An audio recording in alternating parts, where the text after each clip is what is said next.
Hello vanakkam welcome back to our channel Suryakala world. అల్లం tea కోసం ముందుగా చిక్కటి టీ పొడి, అల్లం ముక్కలు, ఇలైచి ఇవన్నీ తీసుకోవాలి. ఇవన్నీ గిన్నెలోకి తీసుకొని అల్లాన్ని గ్రేట్ చేసుకొని బాగా మరిగించాలి. అంతే ఫ్రెండ్స్, మరిగించిన టీని స్ట్రెయినర్తో ఒక కప్పులో వడగట్టుకోవాలి. అంతే ఫ్రెండ్స్, ఎంతో రుచికరమైన అల్లం టీ మీ సొంతం. ఈ రైనీ సీజన్లో అందరూ తప్పకుండా ట్రై చేయండి ఫ్రెండ్స్.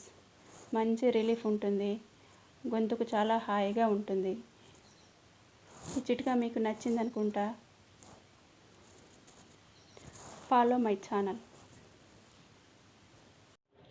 చూసారా ఫ్రెండ్స్, ఇలాంటి మంచి ఇంట్రెస్టింగ్ వీడియోలతో నేను మీ ముందుండాలంటే ఏం చేయాలి? నా ఛానల్ని సబ్స్క్రైబ్ చేసుకోవాలి. Please share and like, subscribe my channel Suryakala world.